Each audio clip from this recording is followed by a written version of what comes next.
Hi, good morning, Cottage Lane. We are so excited to see everybody this morning. We have a really special event for everybody this morning. We have Ellen Potter, who is an author, and we are so lucky that Christy Nadler, Miss Nadler, our literacy coach, has set up this visit for us. So we are going to be broadcasting this on YouTube. If you come in late, this is going to be recorded and you can watch it at any time. So Mrs. Nadler, do you want to introduce our author for today? Yes, we're so excited to have Ellen Potter. And she has written some of our favorite books like Slob and Olivia Kidney series, which we love to read for fantasy. And she has this wonderful newer series, Piper Green and the Fairy Tree, which is amazing, that we love. And we have Spilling Ink in the book room, several copies. So if you love what you hear today, you want to read these books, we definitely have copies in the book room available for us to read. So we're super excited to get started with Ellen Potter. Hey, thank you. Thank you. Ellen. Well, this is great, you guys. I'm so excited. Happy New Year. Really excited to be starting it off, talking to you guys. I'm going to talk to you about a bunch of things today. I'm going to talk to you about how writers get their ideas. I'm going to give you some of my best writing tips, and then maybe we can do a little question and answer. I do want to show you one thing because you might hear some strange noises, and I'm going to show you why. This guy snores a lot. He's very loud and he makes a lot of strange snortling noises, and you'll see there's a dog behind, another dog behind me. So if you hear some weird noises, it's because of him.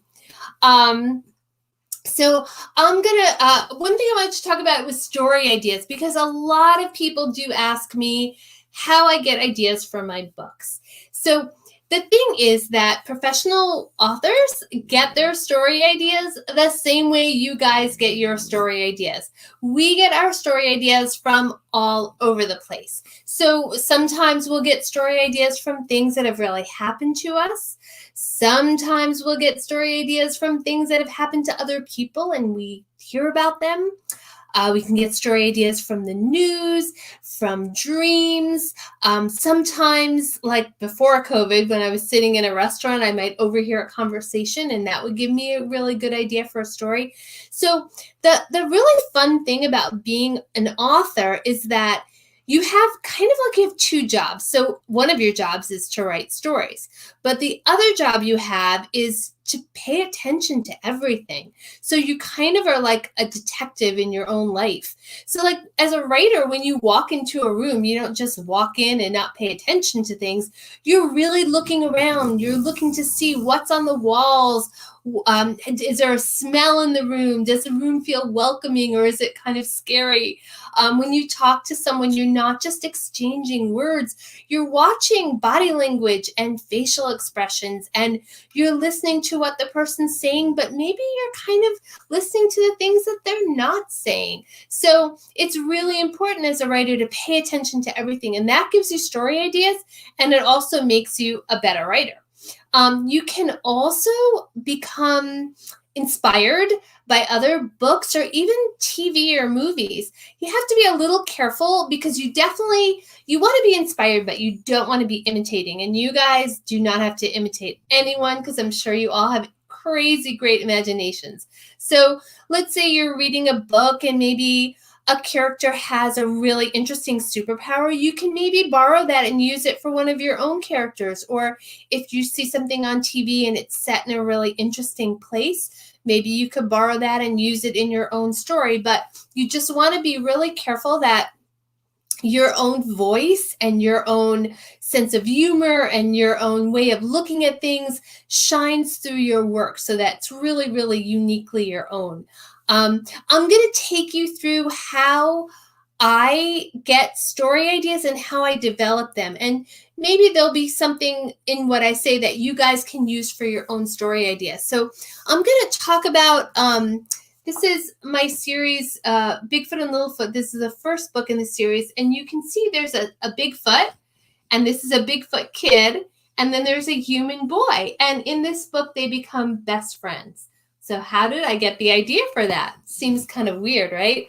So it came from something that actually happened. Several years ago, I lived in a very quiet part of upstate New York, and she's squirming. And where I lived, there were woods all around, and I lived on a dead-end road, so there were only 3 other houses on the road, but there were kids in all the houses, and those kids used to wind up at my house every day after school. They'd do their homework, they'd have snacks.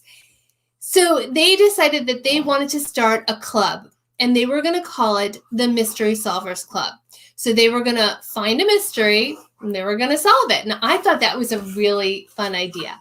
So they started to go to each other's houses. They asked their parents if there were any mysteries that needed solving. There weren't, because we lived in it was so quiet, the neighborhood. There was nothing really that ever happened. And the kids were like getting really discouraged. They couldn't find a mystery. But one day they did find one. They came running up to my house and they said, Ellen, we found a mystery. And I was so excited. I was like, oh, what is it? What is it? So they said, well, follow us and we'll show you. So they took me out into my own back field. Now, in this part of upstate New York, it was snowing like all winter long, and there was a lot of snow on the ground. So we're tromping through the snow, and I'm thinking, what kind of mystery is in my back field? But okay, they were walking ahead of me, and they stopped, and they were pointing at the ground. So when I caught up to them, what I saw in the snow were huge footprints, like huge footprints, biggest footprints I'd ever seen, and they were heading into my woods. So the kids said, we think you have a Bigfoot living in the woods behind your house. So what did we do? We went and we looked. I only went a little bit in the woods. The kids wanted to go further, but I'm kind of a chicken. So we went in a little bit and we listened for sounds that might sound kind of strange. We didn't know what a Bigfoot would sound like. And then the kids said, well, if a Bigfoot was walking through the woods, their fur might get snagged on the branches. So they were looking up kind of high because they figured a Bigfoot's tall to see if there was any Bigfoot fur hanging off a tree branch. We didn't see anything and we didn't hear anything. But what did happen was I got a story idea. It was a little tiny seed of an idea, which is usually what happens with me. I get it's like a little nugget, really undeveloped, and I call it my story seed. And just like a regular seed that needs sunshine and water to grow, I have to grow these story seeds if I want to turn them into a full story. So how do you do that? Well, in this case, the story seed that popped into my head was this. I said, hey, it might make a good story if there's this kid who lives in the middle of nowhere where nothing interesting ever happens, and there's a Bigfoot who lives nearby. So that is my tiny, tiny seed. So you can see it's very small. So how do you develop that? This is what I do. I start asking myself what if questions. So in this case, I said, okay, so what if it's not just one Bigfoot that lives near this boy's house? What if it's a whole bunch of Sasquatches, which is another name for Bigfoot? What if it's a whole bunch of them? And what if all these Sasquatches live in a giant cavern? So you can see I'm adding layers to this tiny seed that I had, and I'm growing it. And so then I started asking more what if questions. I said, okay, so what if in this giant cavern, there's like a special Sasquatch school for Sasquatch kids where they learn Sasquatchy things? What if? And what if, so now my seed's getting even bigger, what if in the cavern there's like Sasquatch stores and Sasquatch restaurants and Sasquatch post office? And what if a Sasquatch kid accidentally runs into a human boy and they become best friends? So I'm telling you the short version. Really, when I start asking what if questions, my mind is going all over the place, and that's okay. When you start thinking about a story idea, you want your mind to kind of play with it and to see all the possibilities. So what happens with me is when I start going down asking what if questions that get me really excited about the story, I know I'm going in the right direction. And that's what happened is when I started thinking about that big cavern and the school and the Sasquatch kids, I started to get really, really excited about it. And I knew that I could turn it into a book. So that's how this particular book came about. And this is something that you guys can try too. When you get a story idea, ask yourself what if questions and let your mind just go free and play with it and see where it goes. Now, P.S., I was very curious about those footprints. So I asked the dad of one of the kids to look at them and tell me what he thought they were. So he looked, and what he thought they were was that a bear had walked through my backfield days before, and the snow had slowly been melting so that the footprint had slowly been like spreading. And so it looked really, really, really much bigger than it actually was. So he thought it was a bear. I kind of like to think it was a Bigfoot, but we'll never know. So I have actually 4 really easy, simple writing tips. They're really my best writing tips. And you guys are probably doing some of these things already. So the first tip to becoming a great writer is to read a lot. So all my writer friends, myself included, we are huge readers. I have books all over the house. What I tell people is if you want to write, if you want to be a writer or you want to write better stories, it's so important to read a lot. And not only to read, but to read carefully. And this is what I mean. So when you read a book, read it once just for the fun of it, just because you love reading and it's a great story. After you're done, go back to those scenes that you thought were like the best, that really grabbed you, and read them again carefully. So let's say you really like reading scary stories, right? Go back to the scenes that were the most terrifying, like the really scariest scenes, and try and figure out how the writer made you feel so afraid. Because writing, although it can feel magical, when you feel like, oh wow, how writers are making me, the story's making me feel a certain way, it's actually not magical. It's just the writers use techniques to make readers feel the way they want them to feel. So go back, reread those really scary scenes or whatever kind of book you like, and figure out how the writer did it. Was it the way they described something? Were there certain word choices that they used that really gave you, like in this case, like a spooky feeling? Maybe there's a character that you were really nervous about, like something would happen to them. Why were you so nervous about them? Was it because earlier on in the book they did something or said something that made you feel like, oh, I really like that character? And then when they get to a scary part, you're really nervous for them. So after you read a book, reread those really great scenes and try and figure out what the writer was doing. And you can use those techniques in your own story and make your stories much more powerful. My second tip, and again, it seems like so obvious, if you want to be a better writer, guess what you have to do? You got to write. So I know that seems like, of course, but here's the funny thing is I give writing workshops all over the country. Well, before COVID I did, and to all different age groups. And what I often hear, and often it's from older writers, is they'll say, I have this really great story idea, but I have no time to write. So I know we're all very, very busy, but what I say is everybody has 10 minutes in their day they can write. So set a timer for 10 minutes and just write. You can write in a journal, you can write random things, or you can work on a story. And what this does is 2 things that are really important. The first thing is it keeps your mind, your imagination in shape. So if some of you guys do sports, you know that before a game or a practice, your coach will make you stretch. Why? It's keeping your muscles really limber and warmed up. Writing for 10 minutes a day does the same thing for your brain. It keeps it really limber. It keeps your imagination working and ready to go. The other thing this does, and this is where writing is magical. When you're writing a story, you are doing something incredible. You are creating a world out of thin air. You're creating a world out of nothing.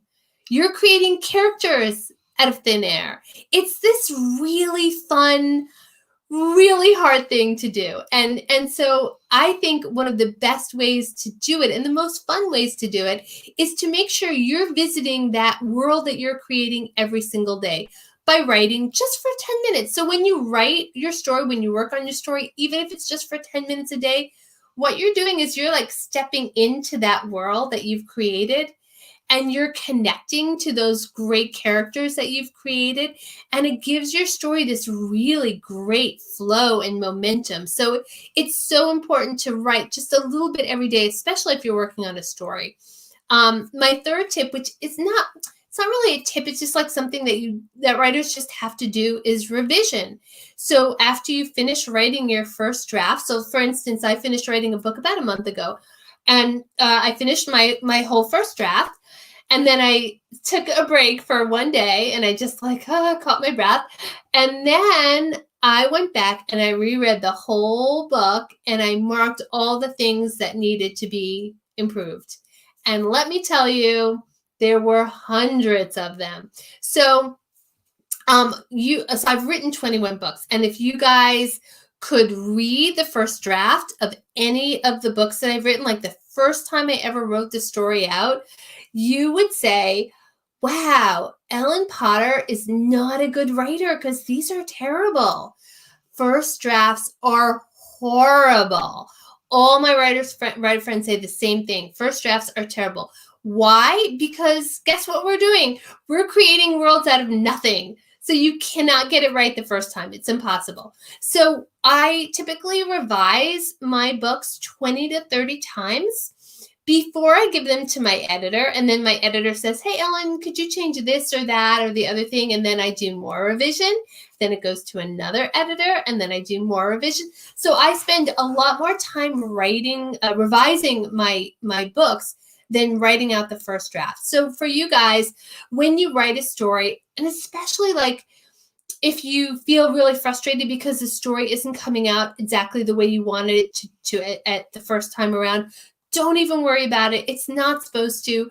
You just go back and you reread and you find all the things that need to be made better, and you polish it up. You might change descriptions. You might change scenes around. You might take out a scene. You might add characters. You might change the ending. There's always so many things that need to be revised in a story to get it just right. So my final writing tip, and it's a writing tip, but it really is for pretty much anything you do. I've been really lucky in my life that I've met a lot of successful people. And when I say that, they're not necessarily people that are making oodles of money, but they're people that are doing things that they love to do and are happy doing them. So what I've noticed is the most successful people are not necessarily the most talented people. They're not the smartest people. They're not even the best at what they're doing. What they all have in common, they are people who do not give up. So when you, as a writer, I can definitely say you always come up against parts in your story that it just isn't going right, where it just feels like, oh, it's all falling apart, and this story, I don't know what to do next, and it feels like, you can't, I don't know if I can do it. That happens all the time, and it's real, and it happens with everything you do, not just writing. So when you get into those points where you feel like, oh, I don't know what to do, that is definitely not the time to give up. You definitely don't want to give up during those difficult times. So you have to move through those really tough times and keep going. So then you'll know the next time you hit one of those rough periods, you'll know that you already overcame it once, so you can do it again. So if there's a quality that I would say writers should develop, I think anybody should develop, in order to keep writing and be successful at it, is to be a person who just doesn't give up. So those are all my writing tips, and I would love to take any questions that you guys have. And I don't know if Miss Nadler, do you want to? Yeah. So one of our most common questions that we have, that about 15 people have asked, is when did you start writing books? At what age? And what was your first book, that process? Okay, I'm really glad you asked that, because it reminds me of something I wanted to tell you.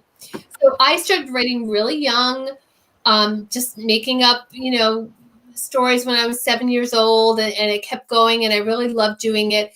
When I was 16, there was a contest in a magazine called 17 Magazine. It was a writing contest, and I entered it, and I won, and my story got published. When I was a kid, there weren't that many magazines like that, but guess what? Now there are. So this is what I want to tell you guys, for anybody who's interested in writing. On my website, which is just ellenpotter.com, I have a page, tips for young writers, and I put in links to all these different magazines that publish work by kids, and they're really great. They publish, stories or poems, and a lot of them publish also illustrations. So if any of you guys have a story you're really proud of, or you're working on something now, take a look at the links, and you might want to submit and potentially get published. So it's just kind of a fun thing to do. Okay, another question that keeps coming up is, how did you get inspired to become a writer? What made you choose this career? Well, two things. One is, like many writers, the thing that mostly inspired me was that I love to read. So I love that, and I'm sure all you guys have felt that feeling when you're reading this great book, and like the world outside just melts away, and you're totally absorbed in the world of the book. I love that feeling, and I get so excited thinking about creating that feeling for someone else. So that's a really big reason why I write. The other thing too, and this, in my family, there actually are a lot of writers. So I have a lot of uncles and aunts that are writers. And when I say that, sometimes people say, oh, then writing runs in the family and there's a talent. But no, that's actually not why that was so important to me. What was important was I knew these people were just regular people. There was nothing really special about them except they loved to write and they did it a lot. So as a kid, I realized, oh, it's not this magical sort of career that only certain people can do. Really, anybody who has an interest and loves words and loves books, it's something that's a possibility. And another popular question is, what is your favorite book you wrote, or a book that you're most proud of that you wrote? I mean, I'm proud of all of them, honestly. I can't tell you the most fun book I ever wrote. So this is my book, Otis Duda. It's a 2-book series. And the reason why this was so much fun was when I wrote it, my son at that time would only read Captain Underpants. That was it. Nothing else. So I said, all right, I'm going to write him a book. It was like a challenge. I'm going to write him a book that he's going to want to read. So I wanted to write him a book that would make him laugh. So I wrote this book about this kid who's a Lego genius who moves into this just crazy apartment building and has these bizarre adventures. And so I would, for my son's read aloud each night, I would read him the chapter that I wrote that day, and I'd wait to hear him laugh at the funny parts. And if he didn't laugh, I would take them out. And if he did, I'd keep them in. And then there were so many Lego inventions in here that I wanted to be that the kids could actually build some of them. So my son and I mostly my son would build these crazy Lego catapults, and we'd be flinging hot dogs across the room. It was really fun to write that particular book. So that was a good one. And Slob is another one. This was kind of near and dear to me because it was very much based on my older brother. And it's the only book where I actually kind of put myself in there as a character. So this was a really fun book to write. All right. So we have a lot of questions about how long does it typically take you to write? How many revisions? Those kind of questions. Right. So for a book so Piper Green and the Fairy Tree, which you mentioned, and Bigfoot and Littlefoot, these are 5-book series. So what happens is I know going into writing these that I have a schedule that I have to meet. So I'll have deadlines for a series. So something like this, they bring the books out pretty quickly. So I had to write kind of fast. So these books took me about 2 to 3 months a piece to write. For other books that are not a series, or from larger books, about a year. And a lot of that time is the revision time. A lot of it is.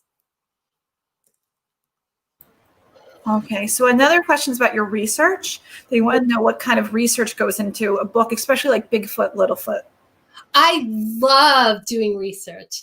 It is one of my favorite parts of writing. So there's sort of this old thing that people always used to say about write about things you know about, and that's there's truth to that. But I like writing about things I don't know about, so then I can learn about them. So for Bigfoot and Littlefoot, I did a massive amount of research, obviously on Sasquatches. And I learned so many interesting facts, just how there's legends of Bigfoot or versions of Bigfoot all over the world. It's kind of amazing. And then for like Piper Green and the Fairy Tree, which is set on a tiny island in Maine, I got to visit a lot of these little tiny islands and do my research, hopping around on lobster boats. And in fact, for this book, there was a whole scene where Piper Green has to help her father on a lobster boat. And I'd never gone lobster fishing. So I found a lobsterman and I asked if I could, tag along on the lobster boat. And he put me to work. And the work he gave me was I had to stuff dead fish into a net because that was the bait for the lobsters. And because I never would have known this if I hadn't had gone along, the feel of the oily fish on your fingers was so weird, and the smell of the fish, it just wouldn't come off for days. It was on my clothes. And then the other wonderful thing was every time they picked up a lobster trap, there wouldn't only be lobsters, there'd be all these little treasures like sea stars and eels, and you just never knew it was going to come up in the trap. So there are things you can research on the internet, but there's really nothing that is better than really experiencing it for yourself, so that when you write a scene, it feels very authentic. Another question that we got, do you write alone or have you written in groups? Do you have like a writing group? Well, that's a really great question. And I do have a writing group. I usually write alone, but I can say, and this is something I really would encourage you guys to do, especially now when we're all separated. Collaborating on a story is such a fun thing to do. It's a great way to connect with your friends, and it's just more fun writing, I think, with people. So like for this was a nonfiction book, Spilling Ink. This is a handbook for writers, I co-authored this with Ann Mazer, and she's a really popular writer. She's written 40 books, and we were friends. And we had gotten lots of emails from kids asking all these questions about writing that we thought were brilliant questions.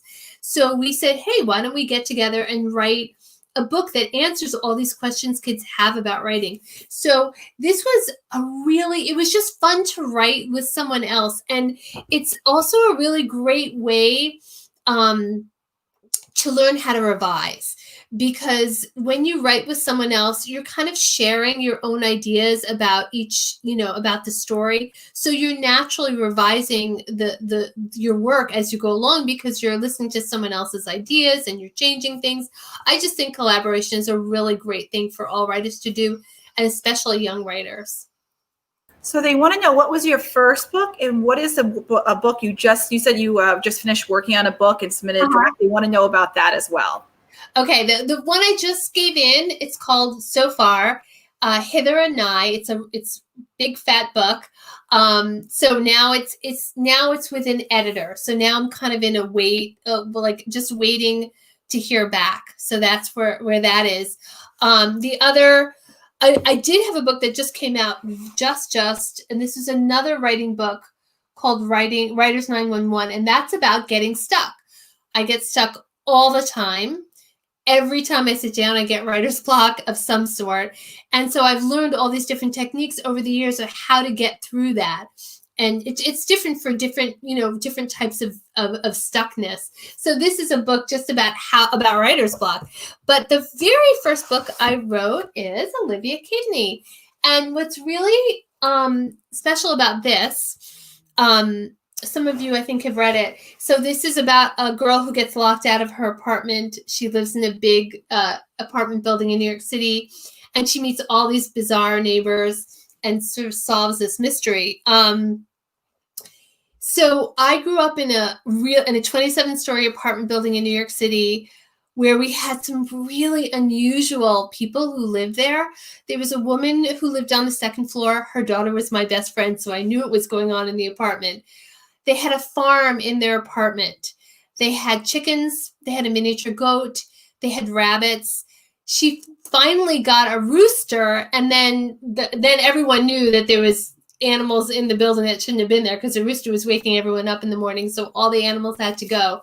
But we had so many very eccentric people in our building. So when I was a kid, I hope you guys write journals.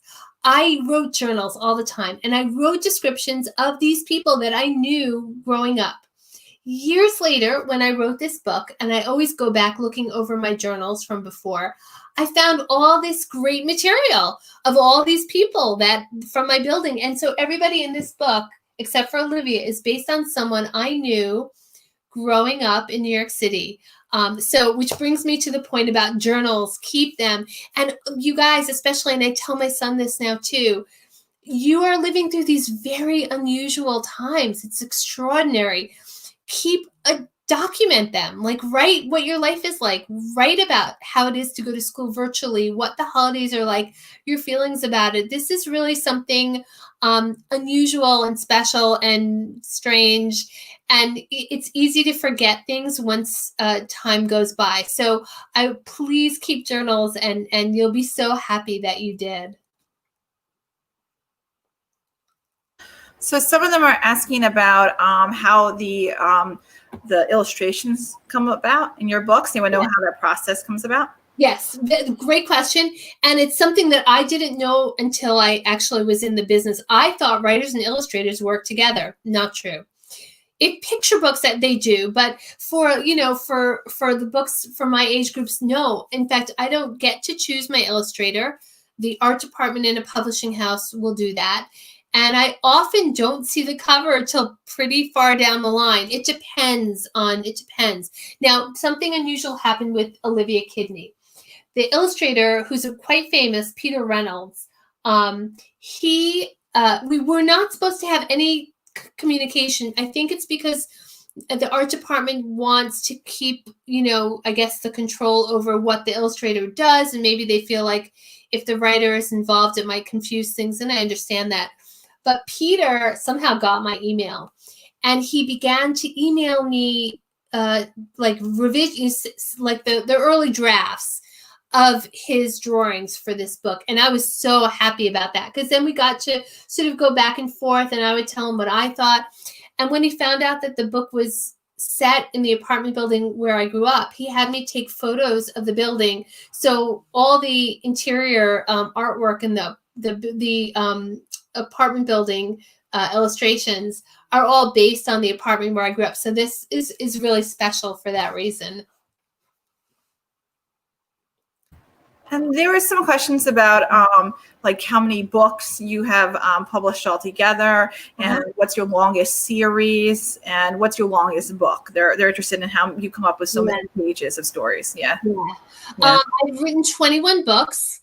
My longest series, I think Piper Green and Bigfoot and Littlefoot, they're both 5-book series. That's pretty long.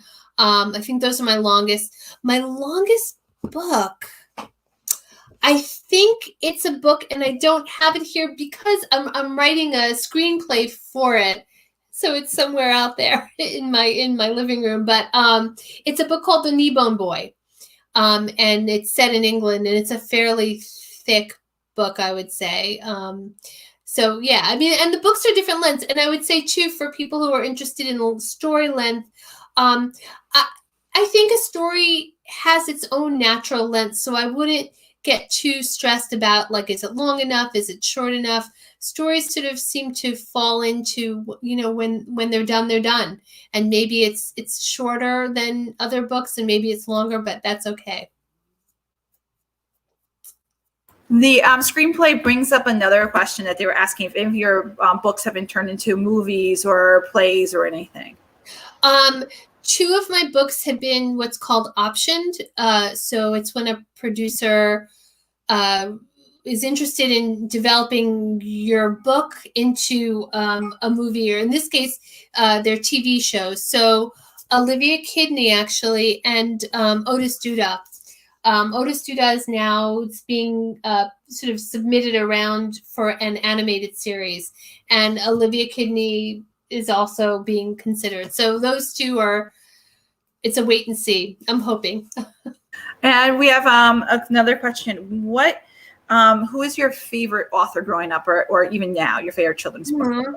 I really predominantly read kids' books because I just think they're better than books for grown-ups, frankly, even now. So as a kid growing up, I mean, I loved the BFG and Charlie and the Chocolate Factory.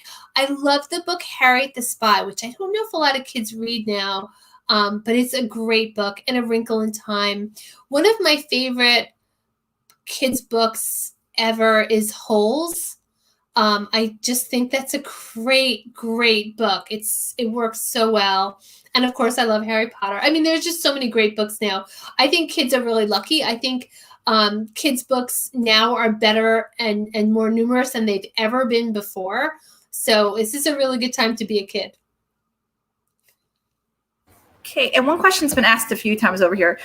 Did your childhood inspire you to write books in general, or did you just want to do it, is a question that they've asked a few times.